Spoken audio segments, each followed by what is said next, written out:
the back foot here, but hopefully I'll be putting some of these journalists on the back foot now. I suppose we'll start at the top, and from a player's point of view, are journalists aware of how much he actually shape public opinion on, I suppose, individuals and also on sporting teams in all the different disciplines? Are you actually aware of it? And I suppose we'll start with you, Adrian, right beside me here. Yeah, absolutely. I mean, I suppose we're very sensitive to the fact that whatever we say is taken as fact, and that's absolutely drilled into us from an early stage, and we take that responsibility seriously. There's different forums, like the Sunday game is, obviously one that will shape opinion in the GA world very much so, but that's perhaps more entertainment, I suppose, than information a lot of the time, depending on who's on particular panels. But like for us, especially in the GA context, because we, the phrase "these guys have to go to work in the morning" is trotted out a lot amongst us. We do know that these people are kind of facing up to family and friends the next day. Never, ever, I hope anyway, it gets personal. It's all about critiquing what goes on the pitch. And there's back and forth. That people criticise journalism, and that's fine, but ultimately it doesn't get personal, I think. Yeah. And actually, so building on that, because you mentioned the GA, obviously, and that's my background, do you think that sports journalists report differently on GA because it's amateur instead of, let's say, like professional sports like rugby and soccer? Marie? I think we all just try and do our job at a level where we keep it the same. We have to answer to editors, and a lot of the time they're not too interested in, whether it's amateur or professional. They want the copy, they want the facts, they want the story, and that's it. And you'll find as well that depending on the different publications, stories might take a different slant. So I worked for the Sunday Independent, and that was very much, it was very different to the Daily Beat. I had to, I had more time to think about things. I had more time to find a different angle. I had more time to develop the story, to talk to different people. So I was in a position where maybe I wasn't under as much pressure. So I could treat everybody the same and treat the story the same and just, I suppose, kind of look at the broader picture. But like, no matter what you're doing, like everybody's out in the field, they're all doing the same thing. Okay, you mightn't be getting paid, but you're still playing at an elite level. So like for me anyway, I always just went and did my job. No matter what they were doing, I treated them the same. Okay. And we've kind of agreed that media does shape public opinion. And I suppose I'll turn to you, Mark. From your point of view, from a journalist's point of view, how much bias is there amongst journalists, and how much does that affect their writing? Because all of you have mentioned that reporting the facts, but as players and many sports people would recognise, a lot of what's reported in the media isn't facts. So where is the kind of discrepancy coming from? Is it bias or? I can only really talk from myself. I started out as a news journalist, worked in Ireland as well, been based over in France, so I've got a few different angles on it. Sports journalists are seen as fans with typewriters. That's the criticism we get at times, and I think that's a lot of people slip into that, and it's not. I don't think sports journalists go out to criticise people or make their life hard. It's, if anything, it will go the other way. If you're covering the Irish team, it's natural that you're supporting them. If you're a local journalist working in Mayo or Kerry or wherever it might be, you're going to lean towards, not being quite as hard on people. Yeah. But for me, it's the way I see it is I'm kind of almost a representative of fans, and I'm privileged enough to be able to ask questions of people. So I ask the questions that I'd like to think people would want me to ask. Yeah. And I think that's a line that I'd be uncomfortable crossing in terms of going either way. I'm very much okay, what do you say about it? What would Marie say about it? It's, one source is not enough, but that's the way the media's gone now. That's often the way we deal with things. Paul Kimmage wrote an article, I can't even remember what it was about, but something that he wrote at the end of it has always stuck with me. We can't help but be fans. We're all sports fans. We grew up playing sport. We grew up supporting teams. You can't just park that when you do your job. But what you shouldn't become is a cheerleader. You shouldn't cheer for what you think is true or what's right. You can still be a fan, but you have to apply the rules of journalism. You have to take a step back. But we can't be expected just to park what we've always loved, and like, I know you go into a press box, the rules are you don't wear your jersey, but like Claire Hurlin would have shaped my whole life. It would have, and sport would have made me the person that I am, and I can't forget that, and I can't park that, and I'm not going to. But I mean, if they lose and If they play badly or if something controversial happens, I will write it, I will do my job, but I won't stop being a fan because I can't. Well, I've heard someone, like, sorry to interrupt. Yeah, no, of course. Like somebody like Joe Gilroy has built up Off the Ball, and people love that show because it captures the essence of, you know, fans talking to each other every night. But I've heard him say that, you know, being a fan, and fan with a typewriter is a kind of a slur nearly, I agree, like, but being a fan as well as being a journalist kind of enhances you as a journalist, I suppose, because it gives you that passion, and it's exactly that what Mark was saying about asking the right questions, and we're basically the representative, to use that term again, of people in the press conference or whatever. And obviously in Ireland, sport is very local in a lot of cases. So is there a big difference between, you're obviously based in France with ESPN, is there a difference between stories are reported or players are perceived in France or dealt with in France compared to Ireland? I think they're the same. It can be a bit tiring because they're looking for, you know, like even today, Cristiano Ronaldo whispered something in Laurent Blanc's ear last night after the game, so therefore he's joining PSG, you know, and there's all this, just every day there's, you know, someone has tweeted something, so there's a big, you know, big front page about it, whatever might happen. But I find it a lot more open over there. They're a lot more aware of what the job is, maybe because they're professional, whether it's the football team or the rugby team. They mightn't like it, but they know that, you know, they'll have to come and talk to a journalist. And especially with a sport like rugby, which isn't the most popular sport over there, the players are very open and they're very patient. And at the end of the day, if I'm there, they know I'm just going to be there to ask them about, you know, it's Brian O'Driscoll's last game before the Six Nations, any memories, you know. Yeah. And at the end of the day, I don't think journalists are ever out to get anyone, or certainly not journalists I'd know. You know, certain journalists might have angles or whatever, but at the end of the day, we just want to do our job as well, you know, which can be hard. And we get a lot of abuse for things we write, which might be completely unjustified as well. So I certainly prefer that model where just we're all very open with each other, and it's a lot easier that way. The players are more comfortable and the journalists are more comfortable, and they're under less pressure as well. That will lead to, you know, writing something that they mightn't want to write, or that, you know, deadline pressure, or it's all they've got, or, you know, they only have 300 words to work with because, you know, I remember in the Irish Times one time, the FAI pulled an interview with someone that was going to be about 2,000 words. And it was at the time Steve Staunton was in charge, and, you know, it suddenly became, well, we have a massive hole in the paper to fill.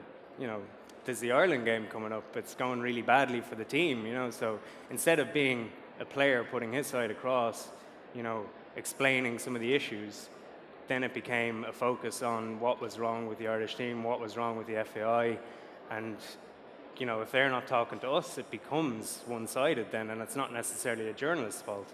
Yeah. I think also people might understand that journalism and sports journalism is quite a difficult job.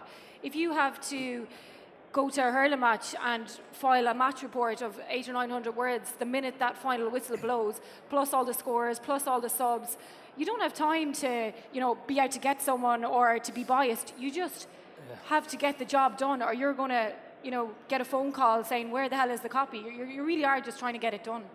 And I suppose that kind of takes me nicely on to the next question, which is, media has changed. It's more 24/7 because of online. But in that way, is it dangerous that media is shaping public perception because it's become so commercial? And is that going to really, obviously it has to impinge on your jobs because you need to be driving traffic, but is that a big potential threat to journalism? Like, I can, you know, I'm obviously in the, the online environment, so I'm happy enough kind of looking at that. But I mean, like we've talked about journalism generally is broad churches, good journalism, bad journalism. Same with online. You know, there's people doing things the right way and other ways. Like I can speak for myself, I suppose. We're all about, at this stage, quality more than scale. You know, chasing numbers isn't necessarily of interest to us. Yeah. Although there is an imperative to keep the show on the road, obviously. But I mean, if you do things the correct way, that's going to happen anyway. Commercially, I'd be more worried about things like access to players being kind of tied up in, you know, commercial partnerships, and that kind of quid pro quo is something that, and it's a battle that's been kind of won and lost anyway at this stage, and it's something we can't really affect. But like for us, generally, like the one thing that we always talk about in the office is these Twitter reactions that are kind of massive traffic drivers, but we're personally over them anyway. Like, and that is chasing numbers, I suppose, and it's something that is kind of indicative of people kind of just reaching for the low-hanging fruit just to get those figures. Whereas, again, to talk for myself, we're probably at this stage more interested in kind of investing in kind of long-form stuff, analysis, using all the kind of cool multimedia tools that we have available to us. And I think, anyway, that's going to happen with everybody because it's a young part of the industry, and I think as it becomes more mature, we'll all move into that space, hopefully. I'd be careful long-form. It seems to be dying away. Looking at Grandland last week, but there was a lot of political stuff going on there as well, obviously, with Bill Simmons. I suppose I know it was losing money, but it wasn't necessarily given the opportunity to flourish because of, as I said, the political issues as well. Okay, well, we can blame politics for everything. I suppose looking at it from a player's point of view again in journalism, we're seeing a huge amount in the GAA, but across rugby, and you see it in American football, former players coming into it. And John Terry only this morning took a cut at Robbie Savage about saying that basically he never played at my level, he shouldn't be allowed to talk about me. Do you think former players coming into the journalism, these guys who probably can't even write, so you have them in there and you're there after working your proverbial balls off for the last couple of years to get to where you are, and a former player swans in, probably been ghostwritten, and I suppose they're probably too close to it. They probably have access to grind. Do you think it's a good thing or a bad thing for journalism? Sports journalism, well, you're talking about criticism of players. Well, that's an example, but in general, is it a good or bad thing? I'd say that a lot of criticism of players, particularly in the GAA, comes from former players, and that's not necessarily a good thing. I know you've experienced that in the past as well, we won't get into that now. Yeah, but I mean, some of these guys are guys who wouldn't have talked to the media, wouldn't have been open at all, wouldn't have done, the shortest little interview throughout their whole career, and then they turn around and suddenly become a pundit, and they're making a lot of money off this as well. That's very frustrating for me as a journalist. And I guess there's pressure then on them to stand out from the crowd as well. Whereas that mightn't be there with the journalists, where, as I said, our job is just to ask the right questions and, try and get the story or try and tell a story. Whereas these guys, whether like Robbie Savage is trying to stand out from hundreds of other guys in the UK so that he gets a call and he goes on BT, or he's not dropped from BT. People go, he's great, he's great fun, he's controversial, he says exciting things. And I think that's not helping journalism as well. I think as well, I'd much prefer to read a piece of journalism from a journalist than for them to spend their time ghostwriting someone else's, which isn't really very interesting. So I think a lot of the time, some of our top journalists are just spending way too much time doing other people's work when they could be given really interesting things to newspapers and websites.